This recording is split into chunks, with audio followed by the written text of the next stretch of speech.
interrogation. J'ai une interrogation. J'ai une interrogation. J'ai une interrogation. J'ai une interrogation.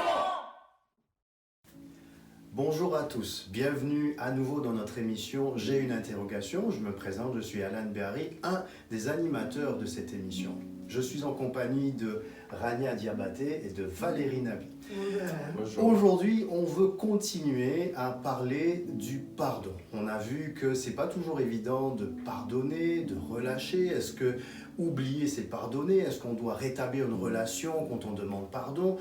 On a essayé d'y répondre à toutes ces questions et on veut continuer à approfondir le sujet sur tout ce qui se joue sur le plan émotionnel, tout ce qu'on ressent quand on est offensé et en même temps on a envie de pardonner. Donc Valérie, si tu veux bien, on va rebondir sur un des exemples que tu avais cité lors de la première émission, s'il te plaît. Exact. Donc, je voulais parler vraiment de tout ce qui concerne les émotions, la difficulté, la souffrance dans tout ce processus de pardon-là. Parce que, encore des exemples qu'on a vus, des gens qu'on a vus qui avaient de la difficulté. Est-ce que tant que je me sens encore blessé, je peux pardonner? Comment traiter avec ça? Ouais. Puis une fois, je lisais un livre de Watchman Nee, puis il racontait l'histoire d'un pasteur en Asie qui était allé, il avait vraiment senti l'appel de Dieu pour aller faire l'école biblique, se former et tout ça. Et il a fait 2 ans. Et quand il est revenu, il s'est rendu compte que sa femme n'était plus là, sa femme était partie. Et pire encore, elle allait vivre avec son meilleur ami. Oh, wow. Ah, c'est quelque chose. Double trahison. Ça c'est un homme qui a dit « Je me consacre à Dieu, je vais aller faire l'école biblique pour servir Dieu. Qui revient trouver ça. Donc, tu imagines la colère par rapport à la femme, à son meilleur ami et à Dieu. Ouais. Pourquoi tu n'as pas gardé, pourquoi tu n'as pas protégé? Et souvent, ce sont des questions comme ça. Wow.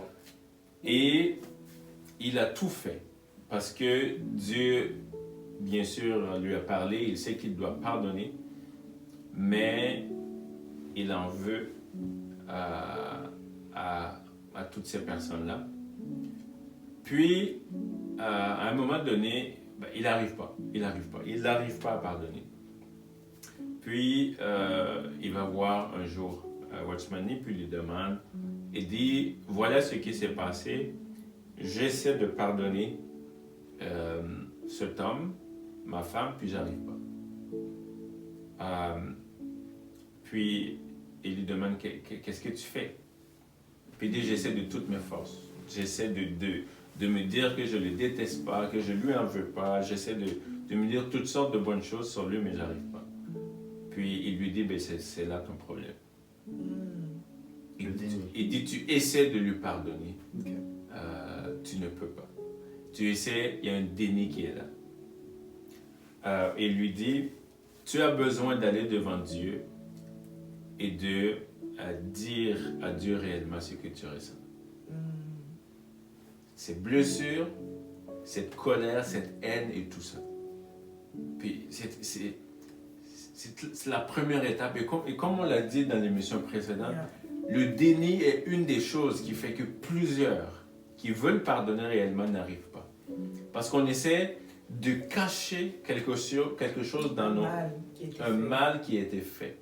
Mais tu sais, un animal enragé, là, qui est blessé, qui est enragé, ça se sait. Tu ne peux pas cacher. Ouais. Et c'est là, et quand il a réalisé ce jour-là, il est allé devant Dieu, puis lui a dit, Seigneur, je déteste réellement cet homme. J'ai de la haine pour lui, j'ai de la haine pour cette femme-là. Mes sentiments sont blessés, c'est difficile pour moi, je ne sais pas quoi faire. Mais il dit, sur la base de ta parole, je décide de pardonner, de relâcher. Et c'est là que sa liberté a commencé à arriver. Wow. Mais tant qu'il y avait le déni, tant qu'il essayait par ses propres forces de dire « je lui pardonne, je les relâche » et tout ça, ça ne marchait pas. J'aime beaucoup le mot que tu as utilisé, une décision. C'est-à-dire, ça nous détache des émotions. Exact. Ça nous détache des sentiments. C'est-à-dire, il n'a pas attendu que ses sentiments et ses émotions soient en accord avec ce que la parole de Dieu dit. Il a pris cette décision-là de dire que je vais aller au-delà de ça. C'est vrai que le mal a été fait, je ne vais pas le dénier.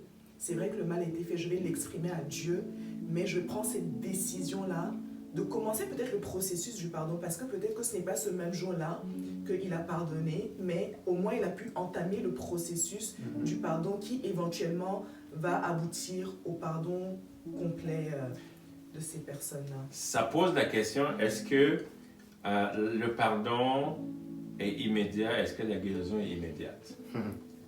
Personnellement, Oui. je dirais non. Après, ça dépend peut-être du mal qui a été fait. Okay. Il y a une offense qui a été faite, puis dépendamment de la gravité, peut-être c'est quelque chose de banal, la personne te demande pardon et puis tu peux pardonner sur le coup. Mais si l'offense est tellement grave, comme par exemple le cas de la madame dont on a assassiné le fils unique, je pense que ça prend un processus, ça prend un travail, et ce serait peut-être hypocrite de dire que je te pardonne là tout de suite. Tu as tué mon fils lundi, je te pardonne lundi soir. C'est pas possible. En tout cas, peut-être dire pas possible, c'est trop. Mais personnellement... Est-ce que le pardon, c'est un processus? Tout à fait. Oui, pour moi, je pense que le pardon est un processus, encore une fois, dépendamment de l'offense, de la gravité de l'offense. Il y a des offenses où tu peux pardonner plus rapidement que d'autres. Encore une fois, c'est mon opinion personnelle. La gravité est décidée par qui? C'est relatif. C'est subjectif. Exactement. Selon notre ressenti de l'offense. Oui. Oui. Et puis, oui. Moi, j'ai un point de vue différent de ça, puis c'est correct. Ouais. Moi, je pense que le pardon peut être immédiat, la guérison est un processus. Ah. Je comprends. Parce que c'est une décision. C'est vrai. Okay? Quand on arrive à la décision, on prend la décision de pardonner. La guérison est un processus et ça peut prendre du temps. C'est très intéressant parce qu'on associe beaucoup le pardon à la blessure. C'est ça. C'est ça, effectivement. Ça. On associe le pardon à la blessure, mais on peut pardonner mais être toujours blessé. Exact. Et entrer dans ce processus, ce travail-là. Wow. C'est libérateur. Exact. Parce que et c'était le problème de ce monsieur-là. Okay. Ce monsieur-là s'attendait à dire je pardonne. Mais je ne veux plus avoir mal. Puis qu'il n'y ait plus jamais de mal dans son cœur. Et faire comme s'il n'y a rien qui se passait. Et de juste répéter ça et penser que, alors qu'il a dit je pardonne, la douleur va quitter tout de suite. Non, c'est des émotions. Notre âme est composée de nos sentiments, de la pensée, sentiments ou émotions, la pensée et la volonté. Ouais. Tout ce qui touche notre âme devient un processus qui est là. Et ça peut prendre du temps pour que la plaie guérisse. Okay? Quand tu as une plaie causée par un virus ou un microbe, on peut te donner des antibiotiques qui peuvent tuer le virus, mais même si le virus meurt, ça prend du temps pour que la plaie se referme. Ça cicatrise. Effectivement. Donc, tu peux avoir des douleurs, mais le virus est mort. Ouais. Le même processus pour le salut. On est sauvé tout de suite, ça prend du temps pour la transformation. Le salut n'est pas progressif, il est instantané. La transformation est progressive. Et ça prend c'est pour ça que la Bible dit soyez transformés par le renouvellement de l'intelligence.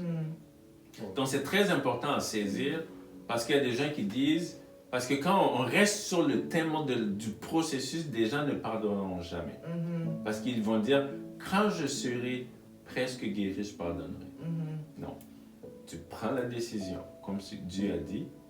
Après, c'est Dieu qui fait le travail de la guérison. Mais tant que la décision n'est pas prise, Dieu n'interfère pas. Non. C'est très, en tout cas moi je sais pas pour toi là, mais c'est comme une révélation que je viens de recevoir. C'est défiant aussi. J'espère que c'est une révélation pour vous aussi. on peut décider de pardonner sur le champ, mais entrer dans un processus de guérison, et ça peut prendre plus de temps. Et ce n'est pas parce que vous ressentez encore une douleur, la blessure, que ça veut dire que vous n'avez pas nécessairement pardonné. Et vous n'êtes pas obligé d'attendre d'être guéri avant de prendre la décision de pardonner. Des fois même c'est plus difficile de vouloir attendre d'être guéri avant de prendre la décision. Parce que comme on l'a dit tout à l'heure, de toutes les façons, Dieu n'interférera pas. Ouais. Tant qu'on ne l'a pas obéi. N'oubliez pas, le pardon c'est une obéissance, c'est une foi. On a foi en Dieu que parce que je décide d'obéir à ce que Dieu m'a dit, lui va entamer le processus et il va me guérir. Je vais te poser une question par rapport à ça. Est-ce que ça voudrait dire que le pardon est surnaturel? Je pense que le pardon est surnaturel. Ouais. Premièrement, pas surnaturel dans le sens que on ne peut pas le faire. Mais non, je ne dirais pas surnaturel. Je dirais que le pardon est spirituel. Spirituel, d'accord. Le pardon est hautement spirituel. Parce que des fois, on pense que ce sont les faibles qui pardonnent. Okay.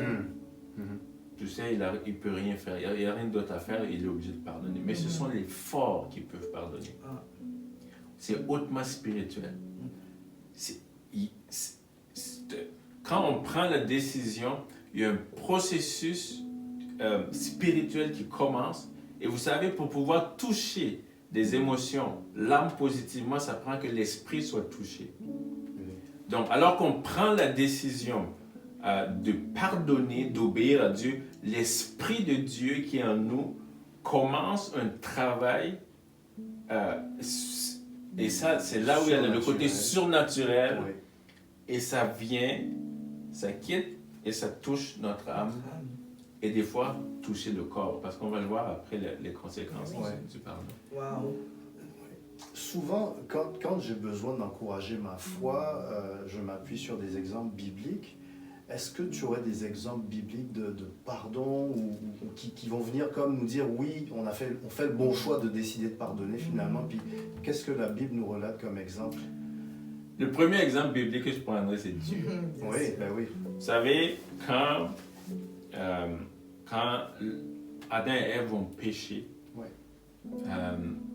vraiment, ça a blessé Dieu, ça a offensé, tout ce que c'est une rébellion contre Dieu. Et alors qu'ils ont dit, nous sommes nus, ce que Dieu a fait, c'est que Dieu a pris un animal et il a tué l'animal et il les a couverts par la peau de l'animal. Et ça, c'est une préfiguration, des milliers d'années plus tard, de ce que Christ allait faire pour l'humanité.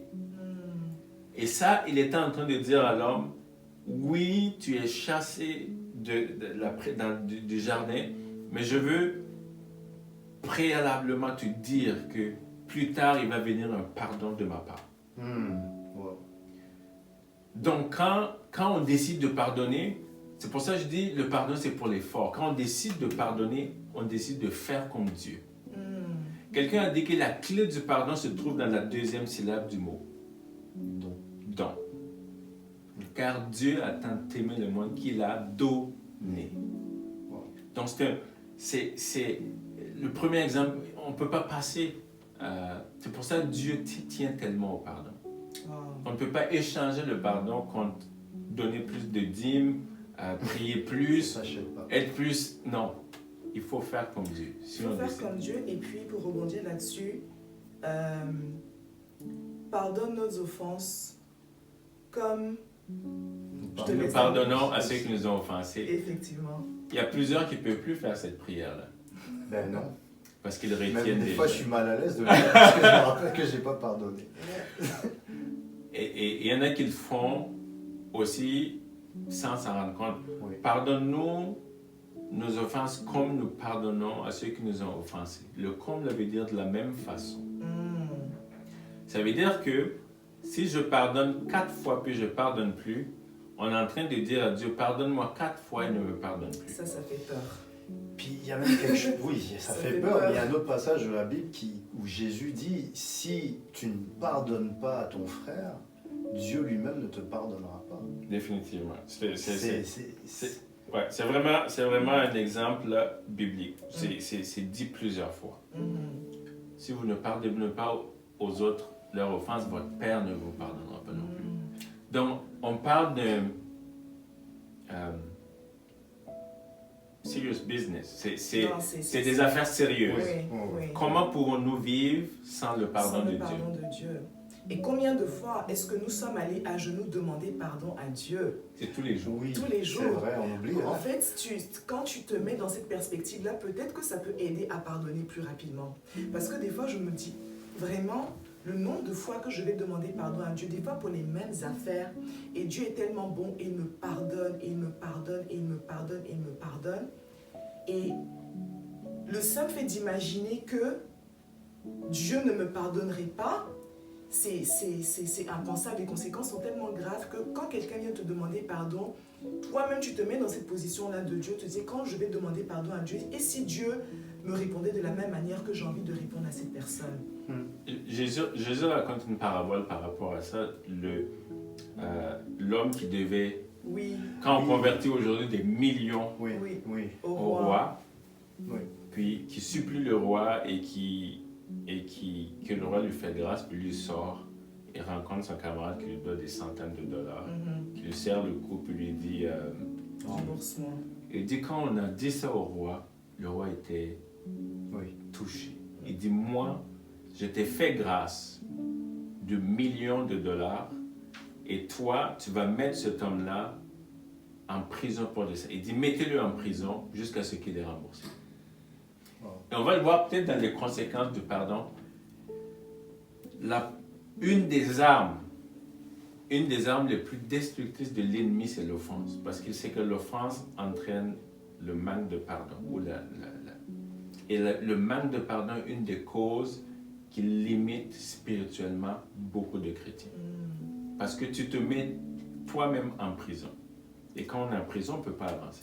Mais ça me fait penser à une expression qui dit que ne pas pardonner au prochain, c'est comme boire du poison et s'attendre à ce que l'autre meure. Exact.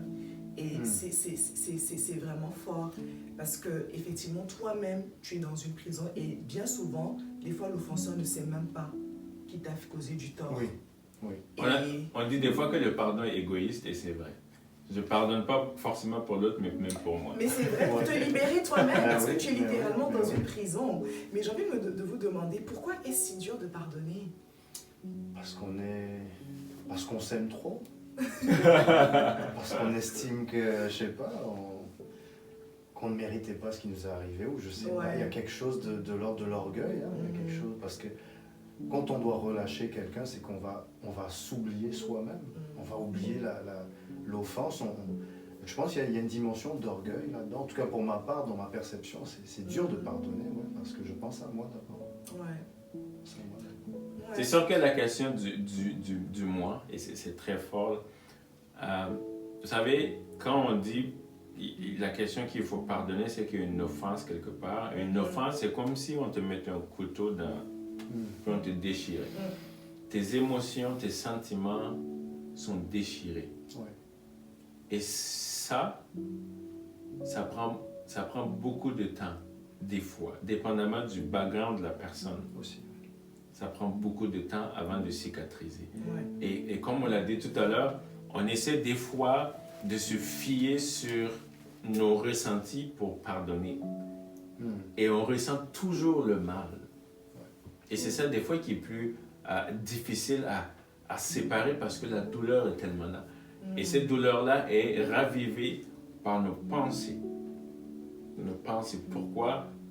Et il faut se dire, il y a aussi une œuvre de l'ennemi là-dedans aussi, qui va constamment te rappeler la douleur, constamment te rappeler la trahison, constamment te rappeler la souffrance. L'injustice. Et tant que tu l'acceptes, c'est comme si ta plaie grandit. Tu as une plaie, tu mets des bibites là-dedans, ça s'élargit.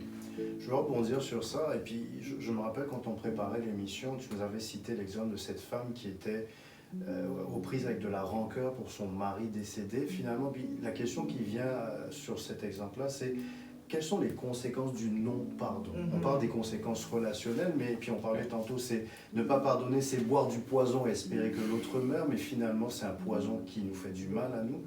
Quelles sont ces conséquences-là? Puis on va finir sur une note plus positive de se dire que Dieu est le remède, parce que cette femme a été, au final, tu vas nous raconter ça. Exact. Il y a quelques années, on a rencontré une femme pour laquelle on devait prier pour. Et cette femme-là était anorexique, incapable de manger. Elle rendait tout. Elle était comme ça. Puis, dans la discussion, on lui pose des questions.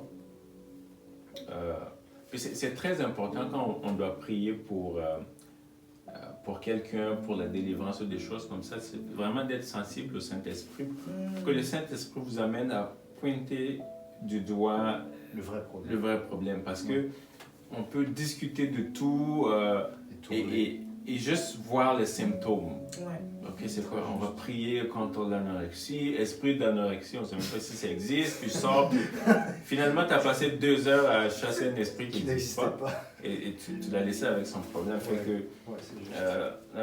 on est arrivé à poser la question par rapport au pardon. Puis on s'est rendu compte qu'elle en voulait à mourir à son mari qui était décédé.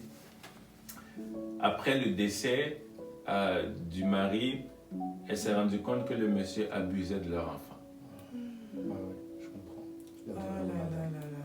Oh wow. Ouais. Wow. Donc, tu as cette douleur d'apprendre de ce que le conjoint fait et la douleur de je ne peux même plus lui rendre le mal parce qu'il n'est plus là. Ouais, Ouais. c'est ça. Ouais.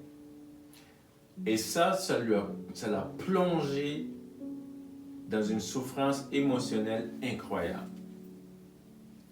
Et on l'a amené dans le processus de pardon. Comme on l'a dit, il faut relâcher. Il faut relâcher cette personne-là, même si elle n'est plus là, il faut dire, je décide de relâcher, de pardonner à mon conjoint. Et elle l'a fait. Quand elle l'a fait, on a commencé à prier pour elle. Elle est tombée, je vous épargne les détails. Oui. La tempe qui gonfle et tout ça, puis elle a été délivrée. Des fois, la délivrance ne tient qu'à juste une décision de pardon. Vous savez, Wow. les esprits mauvais tiennent des choses pour être là. On a dit que quand tu as de la viande pourrie que tu déposes sur ton comptoir, Ça tient. même si les portes sont fermées, il va y avoir des vers. Ben oui. Ils ont de quoi s'accrocher. Mais quand tu enlèves la viande pourrie, tu jettes, tu n'as plus besoin de tuer les vers. Ils sont partis. Tu es en train de nous dire, Valérie, qu'on peut être délivré D'un problème physique. d'un problème physique simplement en pardonnant. Exact.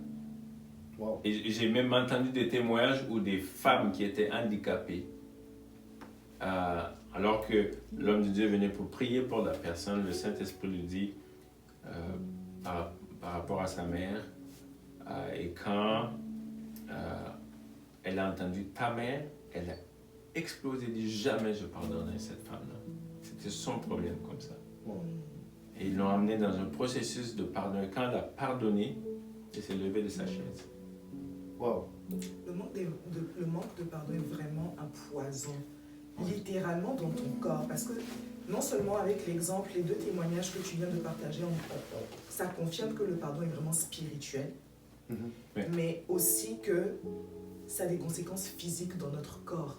Je me demande combien toutes sortes de maladies que les gens peuvent avoir, que ce soit des cancers, des ulcères, Ouais. des problèmes de cœur qui sont reliés au manque de pardon. Écoute, Wow.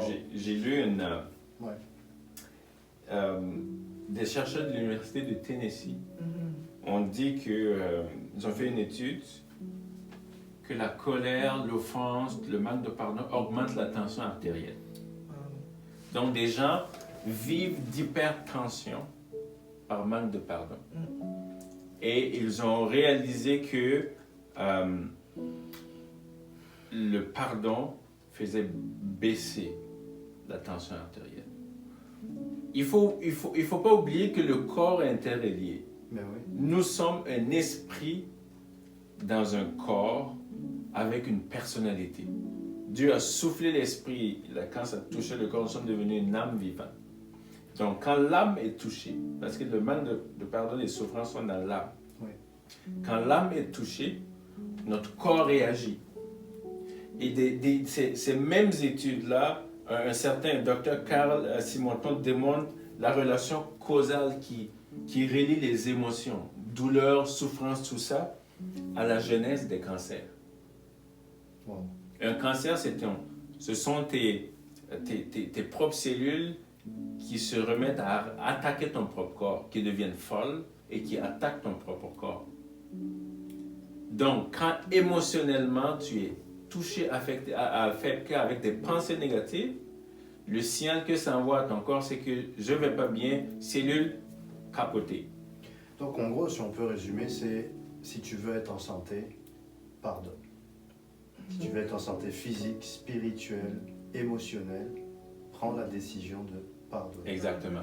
Donc, c'est sûr qu'il faut rebalancer.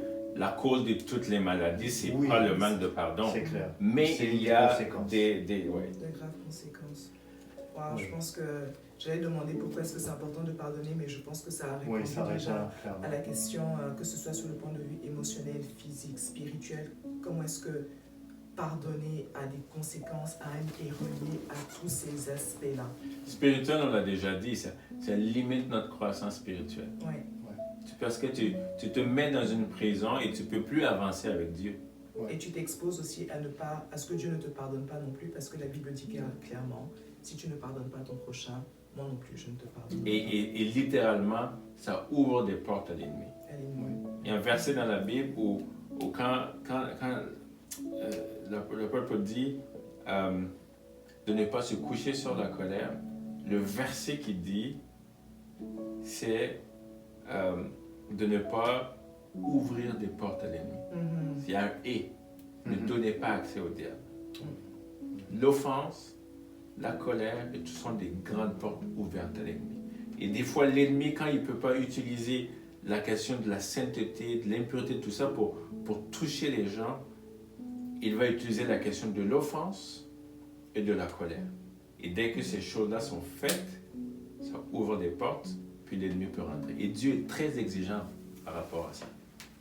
Moïse, Dieu lui a dit, tu verras la terre promise, mais tu ne rentreras pas.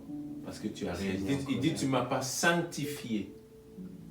Il était en colère, il a frappé le rocher deuxième fois. Puis Dieu dit, tu ne m'as pas sanctifié devant le peuple par colère.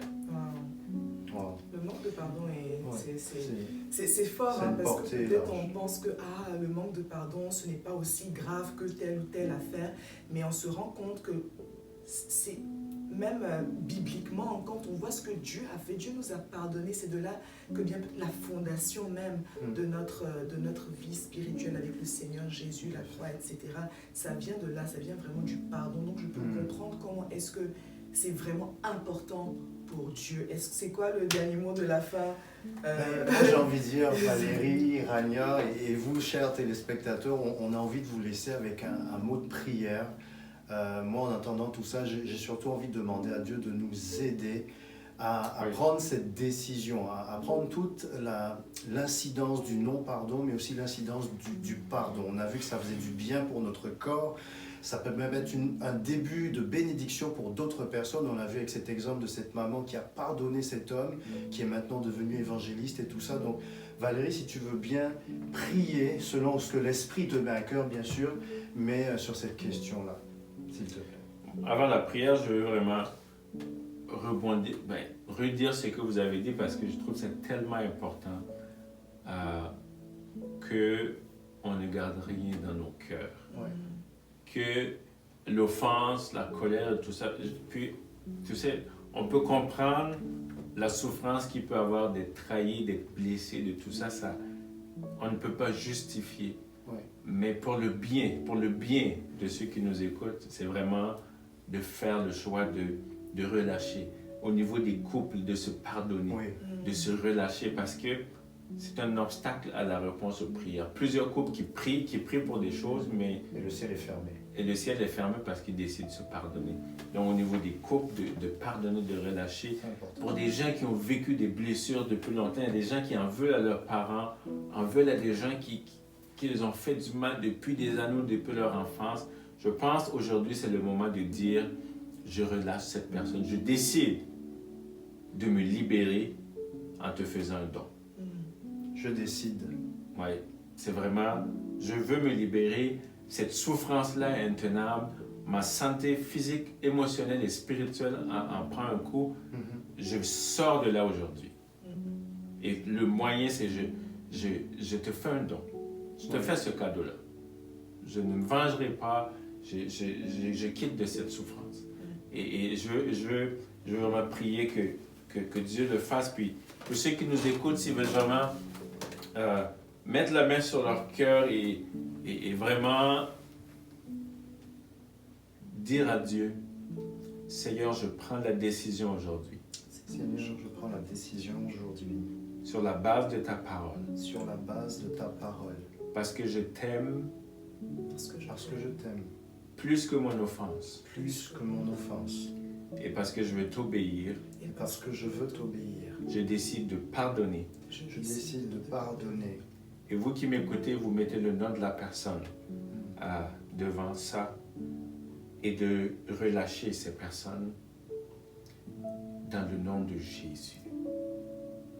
Seigneur, je prie maintenant que alors que plusieurs prennent la décision, que comprennent ta parole et décident de relâcher. Seigneur, en ce moment même, l'Esprit de Dieu les touche, l'Esprit de Dieu les visite. Amen. Cette épée qui est comme plantée dans le cœur de quelqu'un. Il y a quelqu'un, une dame qui m'écoute en ce moment, il y a comme une épée qui a été plantée dans ton cœur. Et le seul moyen pour que cette épée-là tombe et que le sang arrête de couler, que tu arrêtes de saigner, c'est le pardon. Et maintenant, au nom de Jésus, alors que tu prends cette décision-là, la main de Dieu s'étend et retire l'épée de ton cœur au nom de Jésus. Et il pose sa main et pense tes plaies, et pense tes blessures dans le nom de Jésus. Merci Seigneur parce que en pardonnant, nous sommes comme toi. Nous ressemblons à notre papa. Et alors que plusieurs prennent la décision, je prie pour une huile de restauration, une huile de guérison, une huile qui va cicatriser ces plaies-là. Et comme dans une plaie, alors qu'ils vont toucher, ça ne fera plus mal. Il y aura juste que des cicatrices. Merci Père pour ce que tu fais. Merci pour ce que tu as accompli. Te donnons toute la gloire au nom de Jésus. Amen. Amen. Merci Valérie pour cette prière puissante et merci à Dieu qui va l'exaucer. Merci à vous de nous avoir suivis pour cette émission sur le pardon. J'espère que vous avez été bénis autant que je l'ai été. Et toi aussi Rania, et merci Valérie. Donc on vous dit à la prochaine fois pour un thème tout aussi intéressant. Merci et au revoir. Soyez bénis.